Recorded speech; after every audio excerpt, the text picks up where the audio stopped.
Hi, disciples. Today we're going to start learning a song I wrote called Rubbing It In. The part we're learning sounds like this.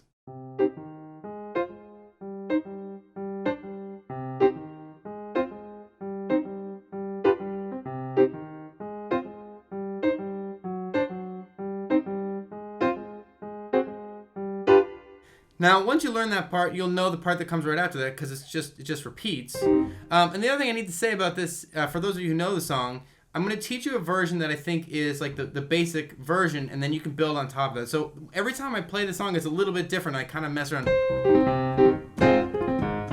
As I do rolls, I jump into different octaves and stuff, and you can do all that stuff, but I wanted to show you the basic version so that you can build on top of it. I think that's the best way to do it. So that's the first thing I need to say. I'm going to teach you something, and then I'll talk about a little something else. So let's just talk about the left hand, all right? So you're only going to be thinking about 5 notes, but really these 4 are the main ones, okay? So you're going to play a C with your pinky once. You're going to play an E flat with your forefinger. You're going to jump up to this A flat, and you're going to play that twice. Then with your thumb, which is like sort of underneath the forefinger here, a little bit weird, you're going to play a G 4 times. So let me show you that little piece right there again. C, E flat, A flat, A flat, G, G, G, G, C, E flat, A flat, A flat, G, G, G, G, and then you repeat it a 3rd time, E flat, A flat, A flat, G, but this time instead of doing the G4, you're going to go to a G flat here after 2, G flat, back to the G, G, G, back to this A flat, 2 more A flats after the first 2, A flat, and then back to the G, G, and if you want, you can drop down an octave here. So you go G and then the lower octave G. So that's going to be all written out for you in the sheet music, which I'll provide.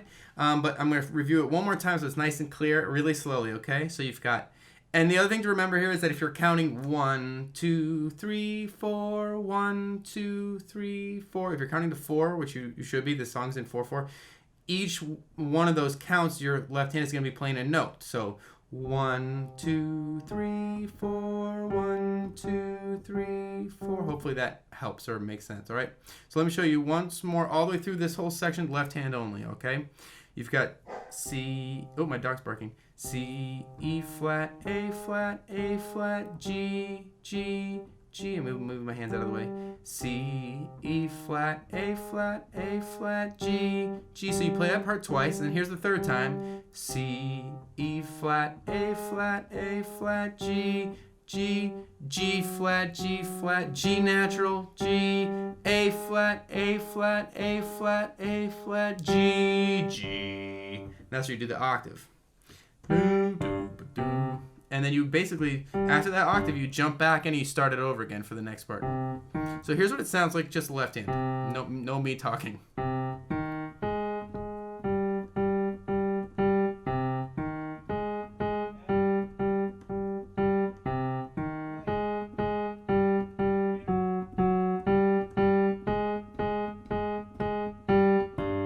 So there's the whole left hand. Now, what I need to say at this point is that this song is swung, which means you're going to play it if you're thinking about counting 1, 2, 3, 4. That makes sense for the left hand, but you really want to count 1 and 2 and 3 and 4. So you're going to count the and in between. 1 and 2 and 3 and 4 and 1 and 2 and 3 and 4, and that's how it sounds like if you were counting it straight. But when you swing music, what that means, you swing the 8th notes. You swing. You basically, what you do is you sort of play it almost like you're like walking kind of clumsily or like lopsided, and so you would count 1 and 2 and 3 and 4 and 1, almost like a horse walking. Happy trails to you. That's swung. So you want to think about 1 and 2 and 3 and 4 and 1 and 2 and 3 and 4. And what you'll notice is that the left hand is still playing the exact same thing. That's because the beat is still in the right spot, but the part in the middle is a little bit like wonky. All right. So watch what happens when I add the right hand in here, and you'll see how those ands start to play in here. Okay. 1 and oops, wrong chord. 1 and 2, 3 and 4 and 1 and 2 and 3 and 4 and 1 and 2 and 3 and 2 and 3 and 4 and 1 and 2, 3 and 4 and 1 and 2 and 3 and 4 and 1 and 2 and 3 and 4 and. All right. So what you want to think about is counting. First of all, counting wonky, counting swung. So these are. It's almost gonna feel like you're rushing that chord. It's gonna give that kind of like a little creepy, sneaky sound. 1 and 2 and 3 and 2 and 3. Okay, so those are the chords. All right, so let me show you what the right hand is doing and talk about when you come in, and that's gonna help you understand the right hand a little bit. So the right hand is basically playing a C minor chord: C, E flat, G, and another C. And hopefully you can reach that. And you want to actually think about that chord, even though it's not going to exactly play that. You're really only playing like a shell. You're not playing that middle part, but still think about that chord. All right. The other two chords you want to think about is an F minor. So that's really, if you just leave those two C's on the outside where they are, and you just move this E flat to an F and this G to an A flat, like that, you'll have your F minor chord. So you've got a C minor, and you've got an F minor chord, and the other chord you need is a G7. And the way you're gonna do this, you're gonna leave your 2 finger on this F right here, and you're gonna move your thumb up to a D. This A flat is gonna go down to a D, and this pinky is gonna go to a B. And there's your G7. It's just an inversion, but don't worry about that. Just focus on this shape. Now this whole thing is written so that your wrist, you'll see my wrist doesn't move left and right very much. So watch what happens when I play the first chord. My wrist is here. Second chord. My wrist barely moves. Third chord. Oh, my wrist barely moves again. Awesome. And here's back to the beginning. So that's really easy when your wrist doesn't move a lot left and right. It's going to help. It's going to make the music sound better usually, and it's going to make it easier for you to play. So follow that arrangement and you'll have an easier time with it. So the other thing you need to think about is when those chords come in. So they're going to come in 1 and 2 and 3 and 4. So you're going to say 1 and. So it's the and of 1 and 2 and 3 and 4, and the and of 3. 1 and 2 and 3 and 4 and 1 and 2 and 3 and 4. And so you're always going to be playing on for this section, the and of 1 and the and of 3. I'll try and make that clear in the sheet music in the graphic above, all right? So if you were to just practice the right hand, let me see. All right. So the other thing that I want to point out to you that'll make this whole thing easier is if you just look at these two notes, this E flat and this G. And otherwise, the C's are kind of like staying. The C's are going to be staying the same for a while here. Okay, so watch how these stay the same, and watch how these two things move relative to each other.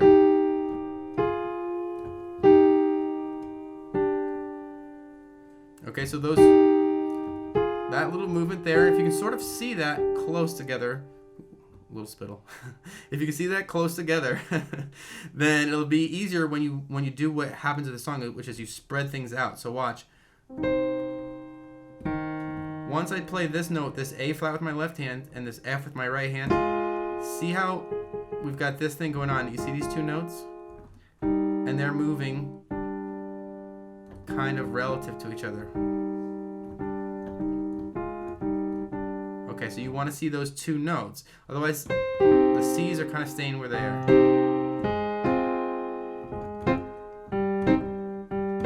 You notice that I'm always playing those C's on the bounces. 1 and 2 and 3 and 4 and 2 and 3 and 4 and 1 and 2 and 3 and 4 and 1 and 2 until the G. Okay, so the C. So if you just focus on basically this one note in your right hand. If you can sort of just get that one note in the right hand and then just remember to play C's with it, that'll be easier too. All right, so let's see if we can slowly put this together and get that whole section. All right, so we've got 1 and 2 and 3 and oops, 1 and 2 and 3 and, okay, so 1 and 2. So just do the first 1 and 2. So you got left pinky on the C, 1, the C minor in your right hand, and 2. 1 and 2, 1 and 2, 1 and 2. Just get that much into this E flat with your left hand. Really slowly. 1 and 2. All right, and then when you feel like you've got that, you're going to make the jump. 1 and 2 and 3 and 4. All right, so 1 and 2 and A flat in your left hand, and you're gonna be playing a C, an F, and a C in your right hand. So this A flat in your left hand is kind of like if your right hand were completing the F minor chord here, but it's just spread out. Still an F minor chord, by the way, but the left hand is taking care of that for you. All right, so let's see if we can do this. 1 and 2 and 3 and 4. Oh, I forgot to play this twice. So you're gonna play this twice on the 4, and so you're basically gonna try to get that little piece. 1 and 2 and 3 and 4, and just loop it. 1 and 2 and 3 and 4. 1 and 2 and 3 and 4. 1 and 2, 3. Okay, take some time to get that. No worries if this is too fast. Just pause the video and get that. And then what you're gonna do is, when this goes down to the G, when the left hand goes to the G, the right hand is going to go down to this E flat. 1 and 2 and 3 and 4. So remember, you play this G 4 times. And while you're doing that, this is playing E flat, D. So you can even just practice that. E flat. So here's the whole thing together really slowly, okay? 1 and 2 and 3 and 4 and 1 and 2 and 3 and 4. Now you'll see that I played both of these notes with my right thumb here, this C and the D, and I'm still playing that C if you can reach that C up there. If you can't, just get these two. And the reason I'm doing that is to make it easier for you to play. I think it's easier for you to play both of those with your thumb than the way that I'm playing it. The way I play it, watch my 2-finger. I bring my 2-finger all the way down like this, and I don't really know why I do that. I think it's just about the way I think about it. But that's probably a stretch that's hard for people, so you can totally just play that with your thumb, right? That's a lot easier.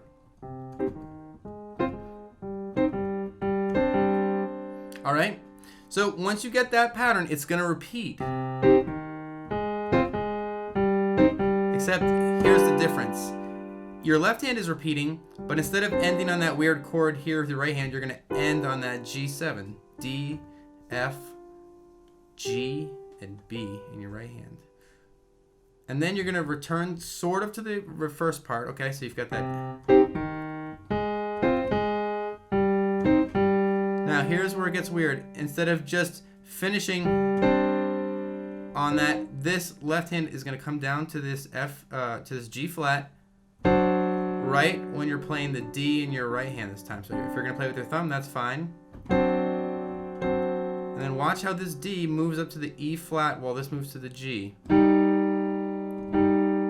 Okay, and then these notes are still moving. I'm leaving my pinky and my thumb in my right hand where it is, so you can see that it's really all about these two notes moving relative to each other. This goes up to an A flat while this goes to an F. This goes up, this stays where, left hand stays where it is, and this goes up to a G flat. And then we end on that G7 chord. When we end on the G7 chord, the left hand plays the G, the right hand plays the D, the F, the G, and the B. So let's see if we can sort of glue that together. I know that's so much. You're going to have to learn this in little pieces, all right? So I'll try to make it clear and slow. 1 and 2 and 3 and 4 and 1 and 2 and 3 and 4, and kind of repeats but not exactly. 2 and 3 and 4 and 1, and the only difference is we end on that G7 this time. Now the third time through, 1 and 2 and 3 and 4 and 1 and 2. Now here's where it goes half steps. D, 4, back up. Right hand goes to an F while this goes up a half step. 4. This is going to go to an F sharp. And then we're going to end on that G7. Now I changed the rhythm there just so I could show you the chords. And I'm actually going to do that one more time just so you can see the chords. And if you just learn the chords and your hands get in those shapes, the rhythms will come later. So if you have to sort of scaffold your way into this song, learn the chords first, all right? Just the chord shapes. So you've got,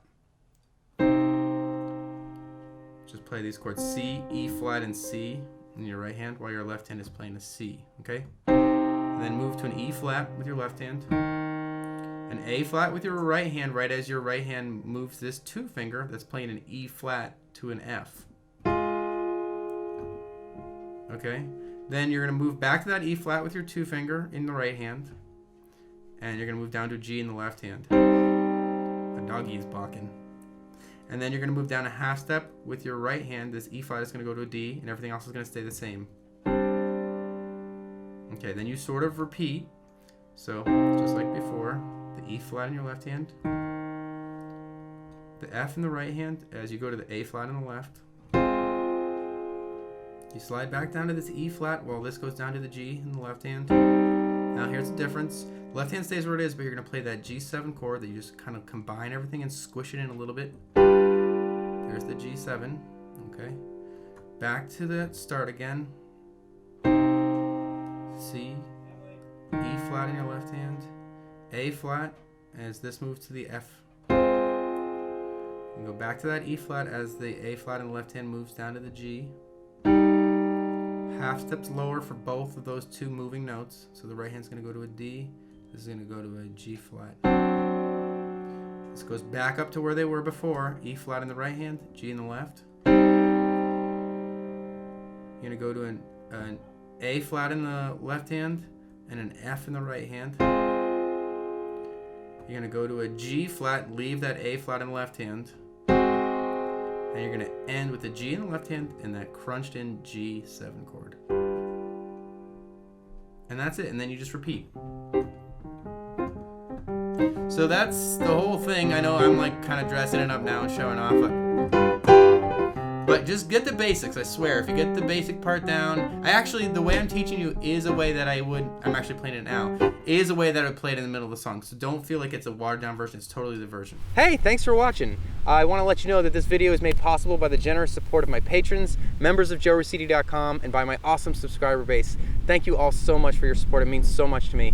If you want to take your support to the next level, if you think that my goal of bringing high quality music education to the entire world is a meaningful goal and one that we can accomplish together, I hope you'll consider taking one of those 3 basic actions to support me. They're small things to do, but they make a huge difference. I'm one person creating many, many videos for the whole world. Every little bit of support counts. So I hope you'll consider. Check out the annotations in this video over, here we go. Woo! Check out these annotations and check out the links in the description field of the video. Those 3 actions do a lot for me. I'll see you again really soon. Bye-bye. Don't forget about the links. Bye-bye. And they're in the description too. Bye. And you can stick around for a little while. I mean, if you want to see me make a total fool out of myself.